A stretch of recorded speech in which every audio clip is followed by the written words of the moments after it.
Dear friends, मैं doctor पवन वासनीवाल आपका स्वागत करता हूं। फ्रेंड्स, आज हम बहुत अच्छे अच्छे क्वेश्चंस पढ़ने वाले हैं, जिसमें मैं आपको सबसे पहले मैं अपने चैनल पवन वासनीवाल चैनल पे आपका स्वागत करता हूं।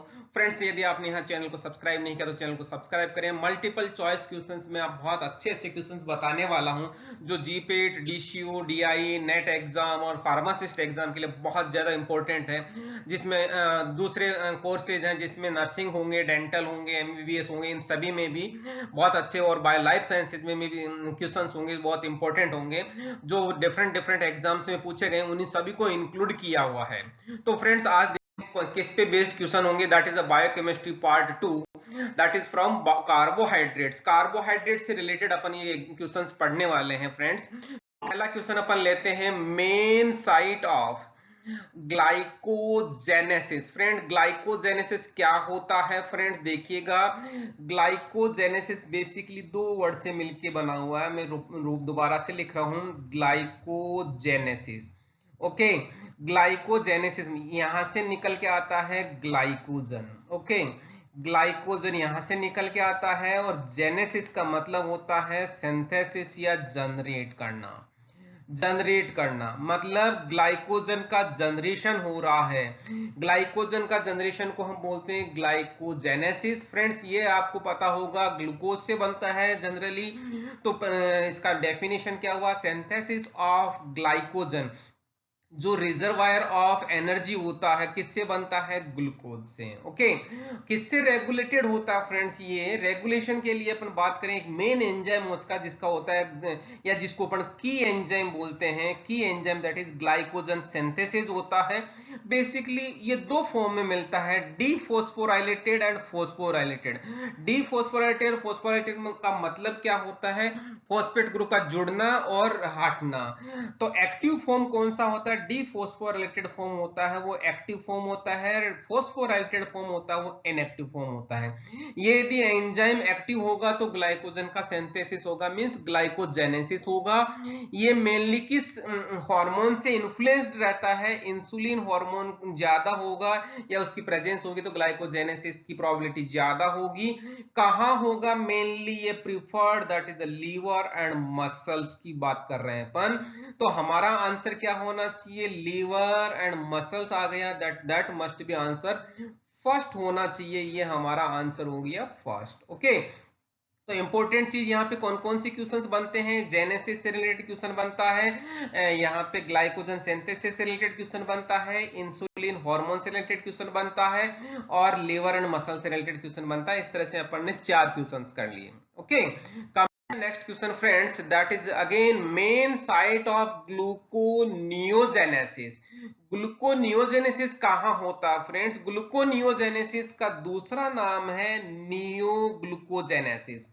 इसको फ्रेंड्स देखना, ग्लूको का मतलब होता है कार्बोहाइड्रेट, या यूं कहूंगा ग्लूकोज। ओके, ग्लूकोज कहूंगा। नियो का मतलब होता है न्यू। जेनेसिस का मतलब होता है, जेनेसिस का मतलब होता है जनरेट, जैसा कि अभी अपन ने देखा था। ठीक है, मतलब नया ग्लूकोज जनरेट हो रहा है। नया कब होगा? जो नॉन कार्बोहाइड्रेट से बनेगा। नॉन कार्बोहाइड्रेट से बनेगा उसको अपन न्यू जनरेशन या नया जनरेशन कहेंगे। मतलब नॉन कार्बोहाइड्रेट से कार्बोहाइड्रेट बनने को हम बोलते हैं ग्लूकोनियोजेनेसिस या नियोग्लूकोजेनेसिस, जिसका मेनली कहाँ होता है? लीवर एंड किडनी में इसका सिंथेसिस होता है, या ये प्रोसेस होता है, दैट इज ग्लूकोनियोजेनेसिस। ये किससे रेगुलेशन होता है, या रेगुलेटेड किसके द्वारा होता है? इंट्रासेलुलर फैक्टर्स होते हैं। These are basically metabolites, that is oxaloacetate, alanine, acetyl coenzyme A, long chain fatty acids. यदि इनकी कंसंट्रेशन होगी तो ये इसका रेगुलेशन होगा। सिमिलरली दूसरा एक्स्ट्रा सेलुलर फैक्टर्स कौन से होंगे? That may be lactic acid, cortisol and glucagon. इन ये दोनों तरह के फैक्टर्स है जो इसको अफेक्ट करते हैं, इसको रेगुलेट करते हैं, that is gluconeogenesis. Okay, come to the answer, that is the liver and kidney. Liver and kidney, that means answer हमारा सी हो गया, ग्लूकोनियोजेनेसिस। एमियोजेनेसिस। ओके, ये हो गया हमारा आंसर, दैट इज लीवर। तो इसमें अपन ने अगेन 3-4 तरह के क्वेश्चन आ गए। एक तो डेफिनेशन हो गई, इसका सिनोनिम हो गया न्यू ग्लूकोजेनेसिस, कहाँ होता है, एक्स्ट्रा सेलुलर और इंट्रासेलुलर दोनों फैक्टर्स कई बार पूछे गए हैं एग्जाम्स में। ये नेट एग्जाम में पूछे गए क्वेश्चंस हैं, नेट एग्जाम में क्वेश्चंस पूछे गए हैं, दैट इज एक्स्ट्रा सेलुलर और इंट्रासेलुलर। Come to the invert sugar, what is the invert sugar, कौन सी है? तो देखना फ्रेंड्स, इसके लिए मैं आपको एक एग्जांपल लेके चलता हूं, that is the basically sucrose, जिसका जो डाइसैकेराइड है, और कौन सा है ये सुक्रोज, कौन सा है, नॉन रेड्यूसिंग। कौन सा है फ्रेंड्स, नॉन रेड्यूसिंग शुगर है। नॉन रेड्यूसिंग ये क्यों होता है, पता होगा आपको, इसमें एनोमेरिक कार्बन नहीं होता है। इसका स्पेसिफिक रोटेशन देखा जाता है तो ये 66.37 डिग्री होता है। इसका मतलब ये डेक्स्ट्रो रोटेटरी होता है, प्लस में निशान आ रहा है, इसका मतलब ये क्या है, डेक्स्ट्रो रोटेटरी है। ओके, अब अपन जब इसका हाइड्रोलिसिस कर देते हैं, हाइड्रोलिसिस करते हैं जनरली एसिड की प्रेजेंस में करते हैं, वाटर के साथ में, तो ये दो में टूट जाता है, that is glucose and fructose. Glucose and fructose दोनों में टूटता है, मींस ग्लूकोज एंड फ्रक्टोज से मिलके बना होता है, that is sucrose. Okay, basically glucose का नेचर होता है डेक्स्ट्रोरोटेटरी और यहाँ पे फ्रक्टोज का नेचर होता है लिवोरोटेटरी। मींस यहाँ पे जो मिक्सचर बनेगा उस मिक्सचर का, किसका, ग्लूकोज और फ्रक्टोज दोनों का, यदि हम स्पेसिफिक रोटेशन देखते हैं, दैट इज -19.7 डिग्री होता है फ्रेंड्स। तो यहाँ पे समझने वाली बात क्या आ गई, जो अब ये दोनों का सॉल्यूशन जो बना वो लिवोरोटेटरी हो गया। इसका मतलब क्या हुआ, ये पहला जो कंपाउंड डेक्स्ट्रोरोटेटरी था वो क्या हुआ, डेक्स्ट्रोरोटेटरी से अब लिवोरोटेशन में कन्वर्ट हो गया आफ्टर हाइड्रोलिसिस। हाइड्रोलिसिस की वजह से डेक्स्ट्रोरोटेटरी लिवोरोटेटरी में कन्वर्ट हुआ। इसका मतलब जस्ट रिवर्स हो गया और उस शुगर को हम बोलते हैं इन्वर्ट शुगर। इन्वर्जन हो गया, जस्ट इन्वर्जन का मतलब जस्ट अपोजिट, मतलब पहले डेक्स्ट्रोरोटेटरी था तो अब लिवोरोटेटरी हो गया। मींस फ्रेंड्स हमारा आंसर क्या होना चाहिए, that must be B, answer sucrose, that also known as invert sugar. Okay, to the next question, first step of citric acid cycle. First step के लिए फ्रेंड्स देखिएगा, फर्स्ट स्टेप देखना, ये मैं एक बहुत छोटा सा एक स्ट्रक्चर लेके आया हूँ, रिएक्शन लेके आया हूँ।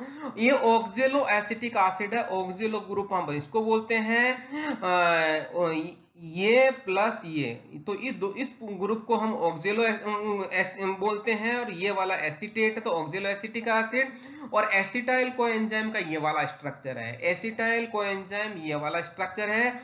एसिटाइल कोएंजाइम इस पे आके अटैच हो जाता है, किसमें, ऑक्जेलो एसिटिक एसिटेट पे, और ये सिट्रिक एसिड बनाता है, और एसिटाइल कोएंजाइम से कोएंजाइम ए बाहर निकल जाता है, कोएंजाइम ए बाहर निकल गया और यहाँ पे सिट्रेट बना। तो यहाँ पे देखना फ्रेंड्स, ऑक्जेलो एसिटेट के साथ में एसिटाइल कोएंजाइम जुड़ता है और कोएंजाइम बाहर निकल जाता है। मींस सिंपली कौन सी रिएक्शन हो गई, कंडेंसेशन रिएक्शन। किस तरह की रिएक्शन हो गई, कंडेंसेशन रिएक्शन हो गई। यहाँ पे देखना, एक कार्बोक्सिलिक ग्रुप, दो कार्बोक्सिलिक ग्रुप, तीन कार्बोक्सिलिक ग्रुप, तो इसका मतलब क्या हो गया, ये ट्राई कार्बोक्सिलिक ग्रुप बोलते हैं, ट्राई कार्बोक्सिलिक एसिड है ये। मींस इसको बोलते हैं ट्राई कार्बोक्सिलिक एसिड साइकिल भी बोलते हैं। इसका मतलब हो गया, इसको बोलते हैं टीसीए, टीसीए साइकिल भी बोलते हैं, किसको, क्रेब्स साइकिल को। पहला कंपाउंड है सिट्रिक एसिड, सिट्रेट जिसको अपन बोल रहे हैं, सिट्रिक एसिड, सिट्रिक इसलिए इसका दूसरा नाम है सिट्रिक एसिड साइकिल भी बोलते हैं। शायद आप लोगों को समझ में आ गया होगा। तो अपन वापस क्वेश्चन पे चलते हैं फ्रेंड्स, देखना first step, that is the condensation of acetyl coenzyme with ऑक्जेलो acetate. ऑक्जेलो acetate के साथ में एसिटाइल कोएंजाइम का कंडेंसेशन हो रहा है तो सिट्रिक एसिड या सिट्रेट बन रहा है, दैट इज मींस आंसर हमारा कौन सा हो गया, आंसर हमारा ए हो गया। Okay, come to next friends, conversion of acetyl coenzyme to carbon dioxide is known as, जैसा कि आप लोगों ने अभी अभी देखा था, क्रेब्स साइकिल में एसिटाइल कोएंजाइम कंप्लीट कन्वर्ट होके CO2 बनाता है, एक ATP बनाता है, बेसिकली GTP बनाता है जो एक ATP के बराबर होता है, 3 NADH2 बनाता है और एक FADH2 बनाता है। इस तरह से CO2 में कन्वर्ट होता है, एनर्जी का प्रोडक्शन होता है। फ्रेंड्स, क्रेब्स साइकिल होगा ही होगा, लेकिन अभी अभी अपन ने बोला था सिट्रिक एसिड साइकिल भी बोलते हैं उसको, TCA साइकिल भी बोलते हैं। इसका मतलब हमारा आंसर क्या होना चाहिए? That is answer D. Okay, ये हो गया हमारा answer D. Clear friends? Next, the complete oxidation of glucose gives the number of ATP। How much ATP? Friends, हम समरी देखते हैं। Net profit of ATP in complete oxidation of one molecule of glucose. तो क्या होगा friends? Glycolysis में जब complete oxidation होगा तो यहाँ पे ग्लाइकोलाइसिस भी चलेगा, और TCA साइकिल भी चलेगा या सिट्रिक एसिड साइकिल भी चलेगा। ठीक है, तो दोनों चलेगी। मतलब ये कौन सी कंडीशन हो गई? एरोबिक कंडीशन हो गई। ओके, एरोबिक कंडीशन हो गई। तो यहाँ पे देखना, जब एरोबिक कंडीशन होती है तो ग्लूकोज ग्लाइकोलाइसिस से 8 ATP बनते हैं, फिर उसके बाद में पायरुविक एसिड से एसिटाइल कोएंजाइम बनते हैं, उस टाइम 6 ATP बनते हैं।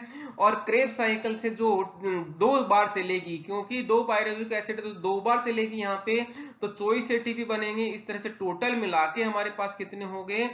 38 ATP है। यहाँ पे ध्यान देना, यहाँ पे कौन सी कंडीशन की बात बता रहा हूं? जब एक NADPH2 के बराबर 3 ATP मान रहे हैं अपन, और एक FADH2 के बराबर अपन मान रहे हैं यहाँ पे 2 ATP। ये कुछ किताबों में कुछ गलत दे रखा है या कुछ डिफरेंट होता है, उसका ओपिनियन डिफरेंट है। अपन यहाँ पे 3 और 2 मान रहे हैं, तो इसका मतलब 38 ATP है। तो हमारा आंसर क्या हो गया? That is B answer, means 38 ATP। Okay, ये हो। फिर आता है in RBC the oxidation of glucose gives the number of ATP। Friends, RBC का मतलब क्या होता है? RBC का मतलब होता है रेड ब्लड सेल। क्या नाम होता है? Red blood cell. Okay, blood cells की बात कर रहे हैं अपन। तो देखना, इसको समझने के लिए वापस एक बार मैं आपको कुछ चीज बता रहा हूं। यहाँ पे बेसिकली आरबीसीज का जो फॉर्मेशन होता है वो समझना। बेसिकली आरबीसीज का जो जनरेशन होता है वो बोन मैरो में होता है। बोन मैरो में जो मल्टी पोटेंट सेल होती है उनको अपन स्टेम सेल बोलते हैं। वो इस तरह की दिखती है, उसका कन्वर्जन होता है या वो आरबीसी बनाने की तरफ चलती है, तो उसको बोलते हैं प्री इरिथ्रोब्लास्ट बोलते हैं, जो हीमोग्लोबिन प्रोड्यूस करती है। इरिथ्रोब्लास्ट होता है, इरिथ्रोब्लास्ट कब होता है? जो न्यूक्लियस को बाहर निकाल देता है। ओके, ये प्रोसेस कहां, ये प्रोसेस होता है बोन मैरो में। ये 2 स्टेप। और जैसे ही ये ब्लड में आता है, रेटिकुलोसाइट बनता है, ब्लड में एंटर होता है, अपने सेल ऑर्गेनल्स बाहर निकाल देता है, इजेक्ट कर देते हैं। सेल ऑर्गेनल्स का मतलब यहाँ पे माइटोकॉन्ड्रिया की भी बात कर रहे हैं। माइटोकॉन्ड्रिया भी आरबीसीज में नहीं होता, तो क्या होता है? और ये जो इरिथ्रोसाइट बनता है वो इरिथ्रोसाइट मेच्योर आरबीसी हो गई जो ब्लड में अवेलेबल है। और इसका जो स्ट्रक्चर पर बात करेंगे तो इस तरह का स्ट्रक्चर आता है। ये आरबीसी का स्ट्रक्चर है जो कॉनकेव, बीच में दबा हुआ टाइप में रहता है, इस तरह का कॉनकेव स्ट्रक्चर कहलाता है। और इसी वजह से, चूंकि यहाँ पे देखना आप, माइटोकॉन्ड्रिया की एब्सेंस है, इसमें एब्सेंट है, माइटोकॉन्ड्रिया एब्सेंट है। तो यहाँ पे जैसा कि हमें पता है कि क्रेब्स साइकिल सिर्फ माइटोकॉन्ड्रिया में ही होता है, या यूं कहूंगा कि माइटोकॉन्ड्रिया में ही क्रेब्स साइकिल के एंजाइम्स होते हैं, तो इसका मतलब यहाँ पे क्रेब्स साइकिल नहीं चलेगा। तो आंसर क्या होना चाहिए? ग्लाइकोलाइसिस ही चलेगा, मतलब एनारोबिक कंडीशन जैसी होगी। तो यहाँ पे कितने एटीपी बनने चाहिए? 2 एटीपी ही बनते हैं जब ऑक्सीजन अवेलेबल नहीं होती या क्रेब्स साइकिल नहीं चलता। तो हमारा आंसर हो गया ए। ओके, इस तरह से मैंने आपको बहुत सारे क्वेश्चंस बता दिए, आरबीसीज का किस तरह का नेचर होता है, और आरबीसी कहाँ बनती है, बोन मैरो में बनती है, और इसकी कौन कौन सी स्टेप्स होती है, वो भी सारी चीज मैंने बता दी है। ओके, नेक्स्ट क्वेश्चन देखते हैं फ्रेंड्स। नेक्स्ट क्वेश्चन क्या है देखिएगा आप लोग, यहाँ पे है appearance of high amount of sugar in urine. मतलब यूरिन में शुगर अमाउंट आने लग गई, वो उस कंडीशन को क्या बोलते हैं, इसको समझने के लिए देखना, दैट इज ग्लूकोसूरिया कहलाता है। ग्लूकोसूरिया का दूसरा नाम होता है ग्लाइकोसूरिया भी बोलते हैं और मेलिटोयूरिया भी बोलते हैं। Means appearance of high amount of sugar in urine. Clear है फ्रेंड्स? यहाँ पे जहां पर भी जनरली यूरिया वर्ड आता है, यूरिया वर्ड आता है तो उस कंडीशन को आप समझ लेना कि हम यूरिन की बात कर रहे हैं। ओके, तो आगे वाला जो वर्ड है वो कार्बोहाइड्रेट से related, means sugar amount urine में आने लग गया, वो किस किस वजह से होता है? बेसिकली एलिमेंट्री ग्लूकोसूरिया एक डिजीज होती है या कंडीशन होती है जिसको अपन बोलते हैं टेम्परेरी फेज होता है। वो क्यों होता है? Basically excessive intake of sugar, ज्यादा मिठाई खाने या ज्यादा शुगर खाने से क्या होता है, वो यूरिन में शुगर निकलने लग जाता है। ओके, एक लेवल तक ही किडनी में या रीनल ट्यूब्यूल्स में उसका एब्जॉर्प्शन होता है, उसके बाद में एब्जॉर्प्शन नहीं हो पाता है। एक जो डायबिटिक ग्लूकोसूरिया क्या कहलाता है? जो डायबिटिक मेलिटस की वजह से होने लग जाता है। मींस यहाँ पे इंसुलिन प्रॉब्लम है, इंसुलिन की वजह से यहाँ पे इंसुलिन की डेफिशिएंसी या एब्सेंस है, उसकी वजह से यहाँ पे जो ग्लूकोसूरिया हो रहा है या ग्लाइकोसूरिया हो रहा है, उसको डायबिटिक ग्लाइकोसूरिया बोलते हैं। रीनल ग्लाइकोसूरिया है, ग्लूकोसूरिया भी होता है फ्रेंड्स। वो किस वजह से होता है? एक तो एक फोस्फोराइलेज एंजाइम होता है जो किसके रीअब्जॉर्प्शन ऑफ शुगर, शुगर के रीअब्जॉर्प्शन के लिए रेस्पॉन्सिबल होता है। कहां पे? रीनल ट्यूब्यूल पे। जैसा कि आपको पता है कि शुगर का फिल्ट्रेशन तो हो जाता है नेफ्रॉन में, लेकिन उसका वापस रीअब्जॉर्प्शन होता है। यदि इस एंजाइम की डेफिशिएंसी हो गई तो रीनल ग्लूकोसूरिया हो जाएगा। मींस जो फिल्टर हो गया उसका वापस रीअब्जॉर्प्शन नहीं हो पाएगा। ओके, एक डिजीज कंडीशन भी हो सकती है, दैट इज ग्लूमेरुलोनेफ्राइटिस कहलाता है, नेफ्रोस्क्लेरोसिस बोलते हैं या नेफ्रोसिस। इन डिजीज में भी means basically different different forms है डिजीज की, नेफ्रॉन्स की, जिसकी वजह से भी यहाँ पे ग्लूकोसूरिया हो जाता है। और पॉइजनिंग की वजह से भी हो जाता है, मेटल पॉइजनिंग की, जनरली मरकरी, आर्सेनिक, पीबी और कॉपर की पॉइजनिंग होती है, उस कंडीशन में भी ग्लूकोसूरिया हो जाता है। ओके, और एक लास्ट दैट इज एड्रिनलिन ग्लूकोसूरिया कहलाता है, जो हाइपर सिक्रेशन होता है एड्रिनलिन का, जो मेडुला मेडुला से निकलता है, एड्रिनल मेडुला से, तो उसकी वजह से भी हाइपर सिक्रेशन की होने की वजह से भी ग्लूकोसूरिया, वो एड्रिनलिन ग्लूकोसूरिया कहलाता है। ये तो बहुत सारे क्वेश्चंस मैंने आपको फ्रेंड्स एक्स्ट्रा में बता दिए। हमारा आंसर पहली लाइन में ही कंप्लीट हो गया था। ये हो गया हमारा आंसर डी हो गया, क्योंकि ग्लूकोसूरिया, ग्लाइकोसूरिया और मेलिटोयूरिया तीनों ही यहां आ रहे हैं, तो हमारा आंसर हो गया डी आंसर। ओके, फिर अपन बात करते हैं फ्रेंड्स नेक्स्ट क्वेश्चन की, which statement is true for ribose sugar. Ribose sugar क्या होता है friends? Basically ribose sugar pentose phosphate pathway से बनता है। राइबोज शुगर ये है। राइबोज शुगर में देखना आप लोग, एक दो सॉरी यहाँ पे नंबरिंग करते हैं, 1 2 3 4 और 5, 5 तरह की नंबरिंग हो गई। मतलब इसमें 5 कार्बन है, 5 कार्बन है, तो इसको हम बोलते हैं पेंटोज। ओके, एक कंडीशन तो ये हो गई। और इसमें इस ग्रुप को हम क्या बोलते हैं? सी, ये ग्रुप कहलाता है, इसको मैं लिखूं CHO ग्रुप बोलते हैं, जिसको हम बोलते हैं एल्डिहाइड। जिस शुगर में एल्डिहाइड फंक्शनल ग्रुप होता है हम उसको बोलते हैं एल्डोज। ओके, एल्डोज बोलते हैं। तो देखना फ्रेंड्स, हमारा aldose sugar belong to pentose category. Pentose भी वर्ड आ रहा है और एल्डोज भी वर्ड आ रहा है, आपका करेक्ट सही हो गया। फिर आता है pentose synthesise from pentose phosphate pathway, correct है, पेंटोज फॉस्फेट पाथवे से सिंथेसाइज हो रहा है।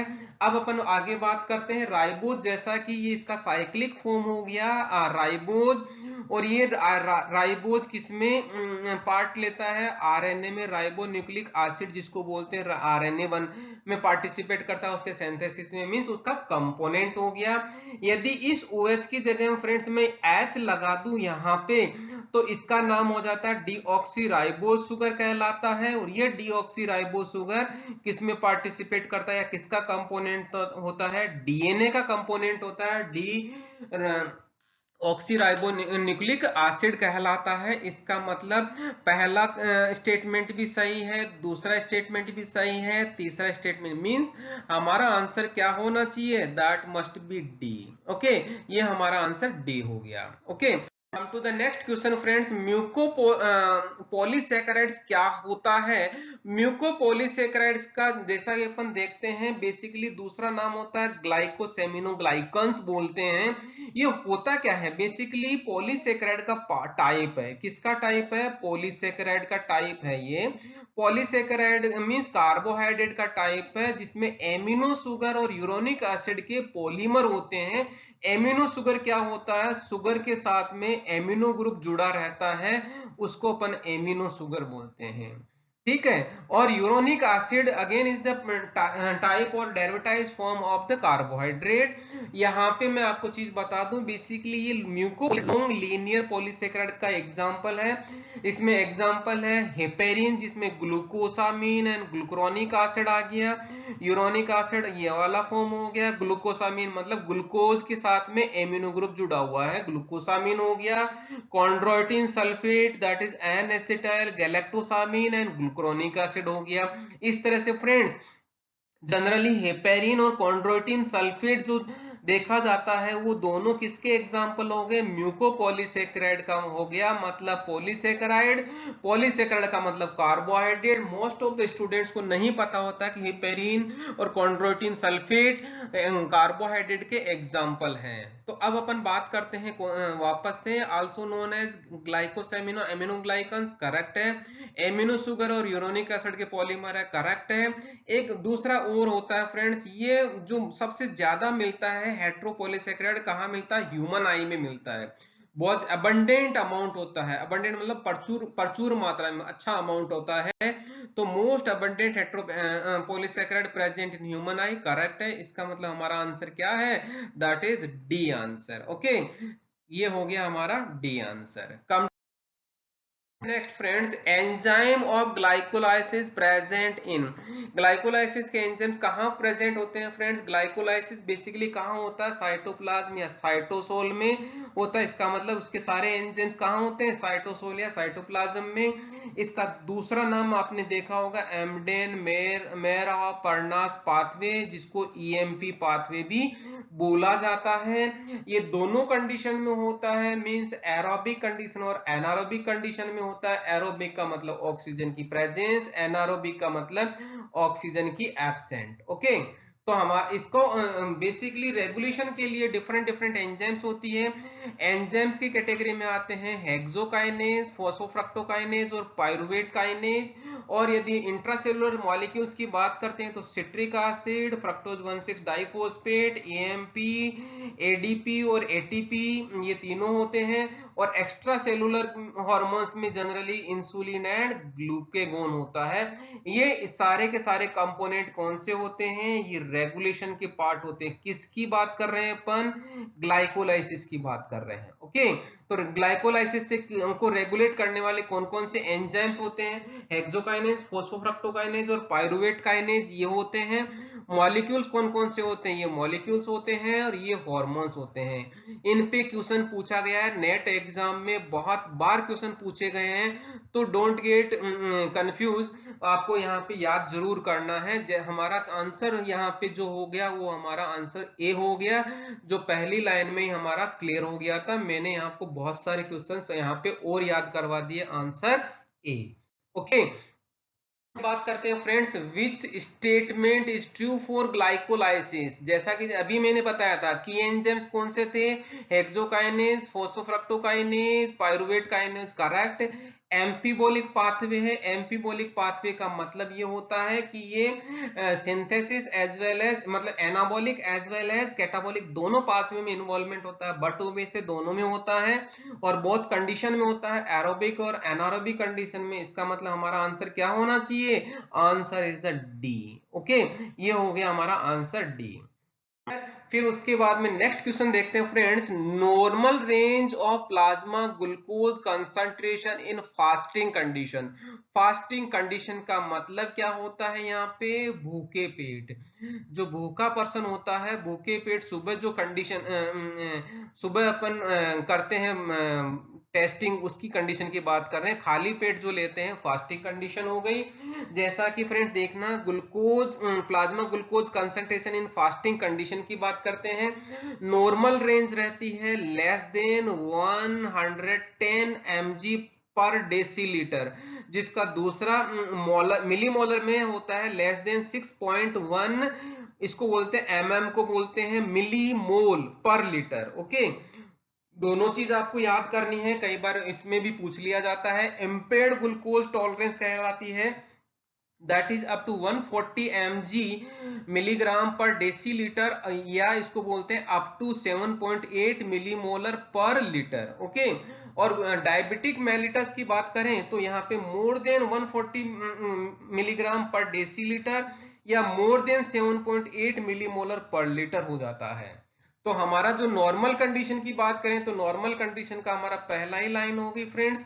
तो आप देखेंगे हमारा आंसर क्या होना चाहिए, आंसर होना चाहिए हमारा पहला। Okay, means less than 110 milligram per decilitre, इस तरह से हमारा आंसर हो गया ए।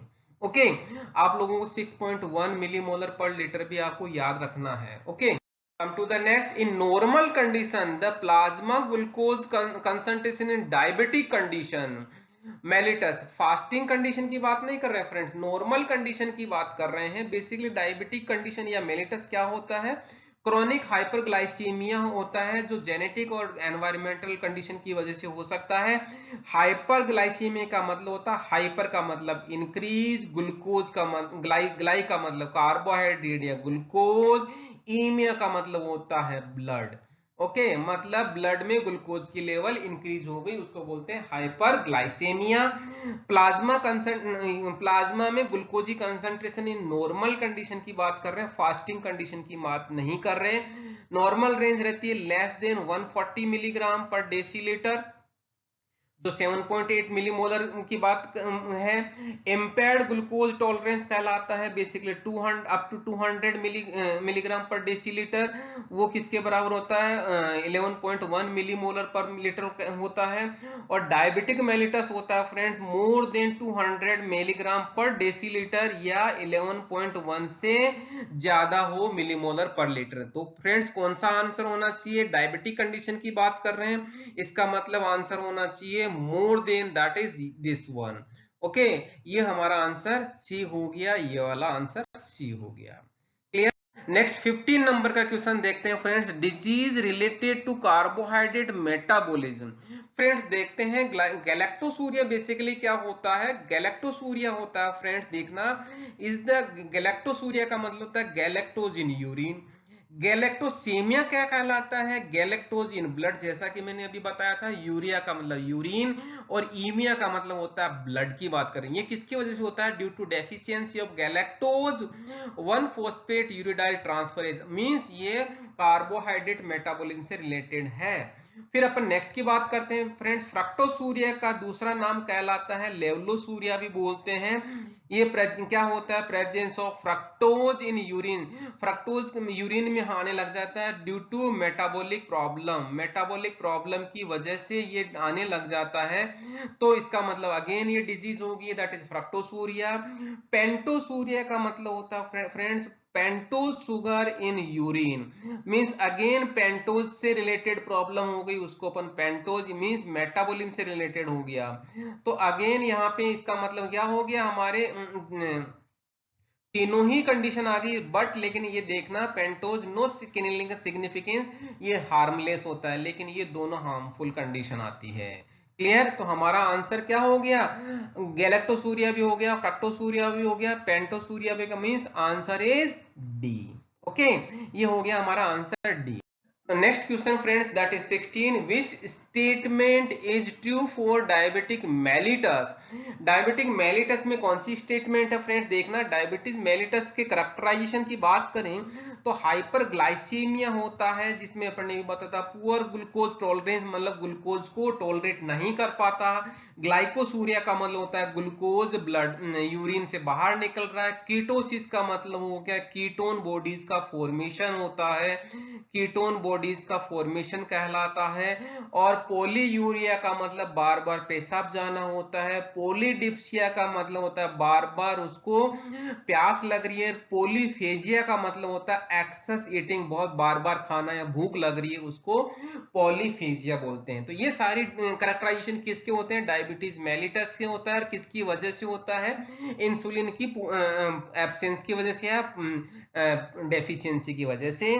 नेक्स्ट होता है फ्रेंड्स, इसी का कॉम्प्लिकेशन होता है डायबिटीज मेलिटस का ही, diabetic retinopathy means complication of diabetes. उसमें होता क्या है basically friends? Change in blood vessels, किसकी? रेटिना की ब्लड वेसल्स में चेंजेज आ जाते हैं, जिसकी वजह से क्या होता है लाइट सेंसिंग प्रॉब्लम हो जाती है नर्व लेयर में। तो in the rear of the eye, मतलब आई के पीछे की तरफ लाइट सेंसिंग नर्व में प्रॉब्लम हो जाती है। तो इसलिए कई बार देखा होगा डायबिटिक पेशेंट को अंधा हो जाता है या कम दिखने लग जाता है, that is because of diabetic retinopathy. Okay, फिर नेक्स्ट आता है डायबिटिक नेफ्रोपैथी। क्या होता है फ्रेंड्स? ये अगेन डिजीज होता है कॉम्प्लिकेशन ऑफ डायबिटीज, जिसमें होता क्या है capillaries of kidney becomes more leaky और प्लग्ड, मतलब वो लीकेज होने लग जाता है। उससे क्या होता है leads to loss of essential component of blood, मतलब वहां पे लीकेज होने लग गया, तो लीकेज हो गया तो जो एसेंशियल ब्लड के कंपोनेंट वो लॉस होने लग जाते हैं। तो देखना हमारा आंसर क्या होना चाहिए?